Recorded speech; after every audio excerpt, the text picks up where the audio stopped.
Human Weakness by Elton Gar. Owen hated being late. He hated it more when it was because of how useless humans were as a species. "You're late again," Narok said, the words translated by Owen's exosuit from the humming made by the rubbing together of Nerik's wings. Narok wasn't angry.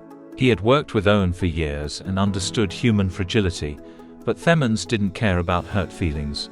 "Broke my foot yesterday. It took my auto-dock extra time to fix it," Owen said. He hated to use his frailty as an excuse for being late, but the auto-dock was programmed to not allow him to get out while injured except in an emergency. Most of the crew understood, but he had overheard people wondering if they should allow humans on their ships. According to the Galactic Union Charter, they had no choice. So long as a species could survive, you couldn't discriminate, and with enough technological aid humans could survive.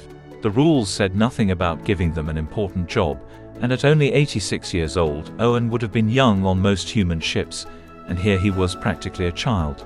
So he spent most of his time cleaning or doing basic maintenance, until he was so exhausted he had to return to his quarters where gravity was human normal. Once there, he would drag himself out of his exosuit and collapse into the auto-dock for 12 hours of repairs to his body. "The Hendro modulators need to be recalibrated. Keep them at 3% variance or less," Narok said, without looking up from the work he was doing. Owen sat in the large padded chair that had been moved in when he was assigned engineering duty, and took apart the first Hendro modulator. Even with the survival suit, his fingers were smaller and more nimble than any of the other engineers, almost making up for the fragility that caused them to break so easily in high gravity. He was about halfway through cleaning out the modulator's primary filter when he glanced up at Narok. The Theman had one hand against the engine. If he were human, Owen would have assumed he was using it to hold himself up, but humans were one of the few species in the Union weak enough to get sick, so he returned to his work saying nothing. A human showing concern for the health of anyone else seemed absurd enough to be insulting. Still, Owen was the ship's leading expert on sickness. It was only when Narok staggered and almost collapsed that Owen pushed himself up out of the padded chair and made his way over to his superior. While Narok was thinner than Owen, he weighed well over 1,000 pounds in the current gravity. Trying to lift that much could damage Owen's suit, and so the most he could do was slow Nerik's collapse. Once Narok was on the floor, Owen couldn't get him back to his feet, but his carapace made pulling him easier. And it wasn't as if a human would accidentally injure a Theman, so he grabbed his superior under his top two arms and pulled. Every warning in the suit went off as he strained against the Theman's weight. Owen needed help, so he tapped the intercom for the bridge. There was no answer. Either something had gone wrong everywhere, or they were ignoring a message from the lowest-ranked member of the crew. For the first time in years, Owen wished he was on a human ship with a doctor. But most of the alien races in the Union hardly understood the concept of doctors. That left only the auto-dock in Owen's quarters. Narok could barely push with his arms and feet, but with that help Owen slid him down the hall and into Owen's room. Once inside, the low gravity of his room and the exosuit gave Owen enough strength to lift Narok into the auto-dock. The auto-dock, which doubled as Owen's bed, was one of the most advanced pieces of human technology. They had perfected it over the last 400 years. Every night it healed bone fractures, cured diseases and even performed minor surgeries, but it had been designed for humans and it beeped a warning when Narok climbed in. Owen turned off the alarms and said, "Computer, please upload all the data you have on the Mon physiology into my auto-dock." That will take approximately 27 minutes, the ship's AI said. At least something was working. "Cancel that order. Can you load enough information for it to determine what is causing the weakness?" Owen said. An excellent idea. It will still take some time, The AI said. While the auto-dock scanned and probed Narok in its attempt to diagnose him, Owen focused on the rest of the ship. Owen tried to contact the bridge again, then the main research lab and even the weapons control. Whatever the problem was, it wasn't just Narok. "Computer, who is in command?" Owen finally asked after several minutes of frustration.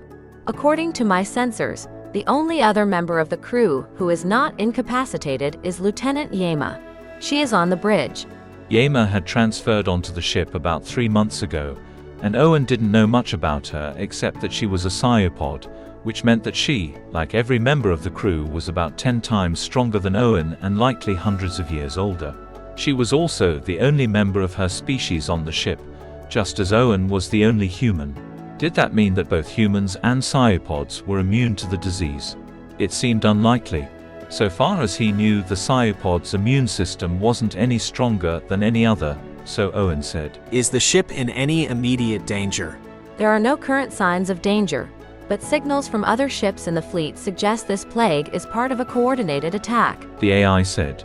Owen suspected as much. It seemed impossible any natural virus would infect the 24 different species on the ship, all at the same time. That led to the obvious question of why he wasn't sick. As he considered that, he looked over his autodoc's logs. He had assumed the extra time in the autodoc had been because of his foot injury. It turned out to have been a minor fracture. The autodoc had needed the time to diagnose and counteract a virus. Since it would have killed him, the autodoc overrode his alarm and kept him sedated until it found a cure. That wasn't uncommon. The bacteria and viruses most of the members of the crew carried around without noticing were often too strong for the human immune system. So the autodoc had cured it, recorded it, and then woke Owen with only a minor note in its records. Put the ship on yellow alert and lower gravity by 60%. Owen said. He couldn't be sure the AI would follow those orders. The AI would do what it could to protect the crew, but it was limited. It could only make minor decisions on its own, and would be programmed to follow the orders of any organic life forms on the crew. That would include Owen and Yema. Still, if most of the crew like Narok was simply weakened, then the lowered gravity might allow a few to make it to their stations, and if it didn't, it would still help Owen move faster. The yellow light above Owen's door began to pulse, but nothing else changed, and for a moment he assumed the computer hadn't changed the gravity. Then he remembered the gravity in his quarters was independent from the rest of the ship. I think I'm feeling better, Narok said from the autodoc, and he tried to push himself up but fell back, still too weak. The most useful thing you can do right now is let the autodoc find a cure. When it does, the same cure should work on the other demons on the ship, Owen said, but he connected the autodoc's primary display to the ship's computer. From there, Narok should be able to do almost anything he could at any station in the ship. What is happening? Narok asked. It seemed to Owen that the virus was likely affecting Nerik's mind. He just hoped it wasn't permanent. The virus is part of a coordinated attack. I suspect the psiopods, since Yema is the only other person on the ship not sick. I doubt they are working alone, Owen said. I can't override her commands from here. You must go to the bridge, Narok said. I can't stop a psiopod. I'd have better luck fighting you, Owen said. Yet you became a member of this crew. Will you turn your back on us now? It was the first time anyone on the ship had asked Owen to do anything important. The first time anyone had suggested he might be capable of anything useful, and even though it was because they had no choice, he appreciated that Narok at least pretended that he could be useful. He checked the autodoc before he left the room and said, The autodoc has isolated the virus. It will have to create antibodies your own immune system won't fight. Once it has, you should feel better quickly, but I don't know how long it will take. I've programmed it to work on a cure for the Debreni next. The captain was a Debreni, as was about 5% of the crew, but even the 9 Themen could keep the ship running so long as nothing went wrong, like being sabotaged by the psiopods. With the ship's gravity at Earth normal, Owen could run down the corridors towards the bridge. Under any other circumstances, it would have been fun to move without fear of injuring himself, but he was moving towards an enemy that could crush him. As he neared the bridge, he decided on a strategy, and as the door opened, he said, Thank goodness someone else is here. I thought I was the only one who wasn't sick. Yema spun to look at him. Most of her body was covered in a thick shell, with only her hands, legs, and parts of her head visible. One of her eyes turned to look at the screen behind her, as the other two watched him. And why aren't you sick? She asked, the sound of wet flaps of skin being slapped together being translated automatically by Owen's suit. Humans sleep in an autodoc. It cured me last night. And we're lucky your species is immune. How can I help?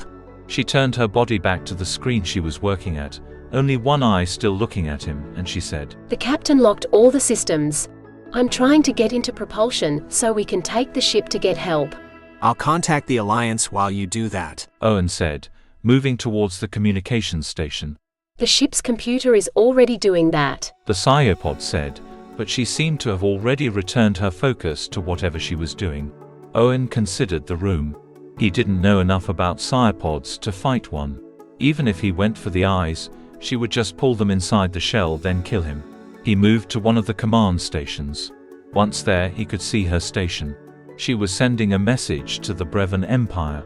That explained everything. The Brevan believed they were superior to every species in the galaxy. They almost had a point. They would likely win a war against any single species in the Union, but not against the entire Union. That was why they had been trying to undermine the Union for centuries. It seems they finally found a way. You should have just stayed in your room. Yema said, turning and coming towards him. Her eyes pulled in as she did, so they were almost entirely inside the shell. Owen backed away, glad that she wasn't as fast as most of the members of the Alliance. It made sense. The shell suggested her species' primary defense wouldn't require speed. As he circled around the bridge, Owen said, Why would you betray us to the Brevan? They'll enslave you like everyone else. No, they will allow us to keep our world so long as we remain on them. Yema said. Owen doubted that was true, but he thought he understood. Every species had eccentricities and personalities deeply rooted in their evolution, and the psiopod's nature, it seemed, was to be a less appealing target than something else. Owen said, Computer, please send a copy of that recording to every ship in the Union fleet, and give special priority to human ships and any without psiopods on them. Affirmative. The computer said. You think the weakest species in the Union is going to save them? Yema asked, but she sounded less sure of herself than she had before. I think their plan only works if it works quickly. I think the same is true of whatever you plan to do with this ship. Owen said. Yema moved faster, and as she came at him, Owen grabbed a chair and said, Computer, disable the artificial gravity. The psiopod continued towards him as the gravity disappeared. She showed no sign of concern as she moved towards him, grabbing chairs just as he did. Why should she be afraid? With or without gravity, she was far stronger than Owen. But he had a theory, and as she approached, he lunged forward. Just as he expected, it surprised her. She wasn't scared any more than he would be if someone jumped out and yelled boo, but she flinched. A human holding onto something might contract or pull back when surprised. The psiopod pulled inward. Her arms, head and legs all retracting inside the shell. She saw what happened immediately, and reached for the chair, but not fast enough. She was floating away from it. It wouldn't take her long to reach a wall, but it gave Owen the time he needed, and he got a gun from the security station and pointed it at the psiopod. I don't want to have to shoot you, Owen said. Yelma simply retreated into the shell and showed no signs of action. Owen saw that as a sign of surrender. It took the auto-dock an hour to get Narok on his feet. An hour after that, Owen injected a cure between the thick scales of the captain.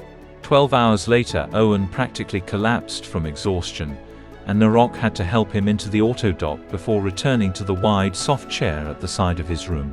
Only 3 members of the crew had died from the virus, and there were more than enough healthy people to take care of those who were sick while others ran the ship.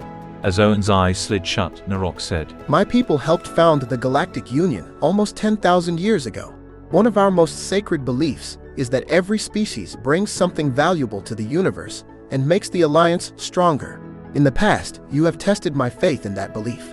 You are as weak as a child, fresh from the egg. Today, while you were saving this ship, I laid here feeling useless.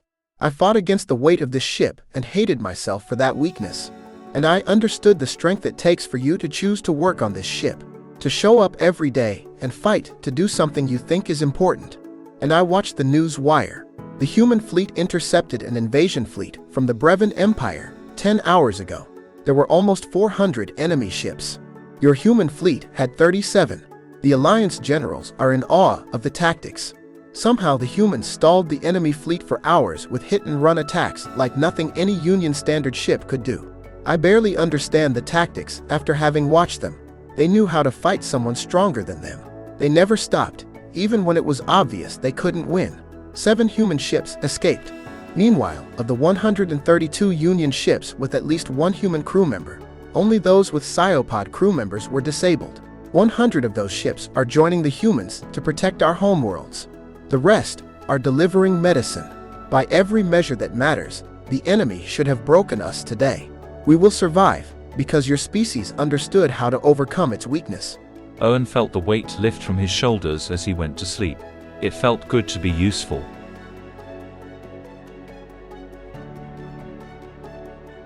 Author's note: in a lot of science fiction, humans are treated as the pinnacle of evolution. Even in shows like Star Trek that show far more advanced species, the progression seems to be human, then marginally stronger than human, and then God. We of course can't know what aliens will be like, but we know something about the universe, and from that, we can make some fairly simple guesses. The universe, so far as we know, is 13 billion years old.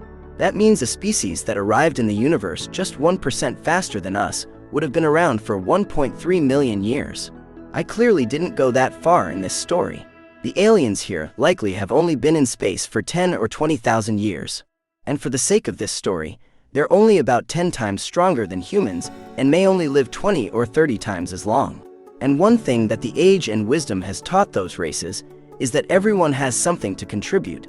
That we're not a chain that is only as strong as its weakest link, but a cord that is strengthened by even the weakest thread, because often what we see as weakness is having overcome things that would have crushed us if we were actually weak. Elton Gar.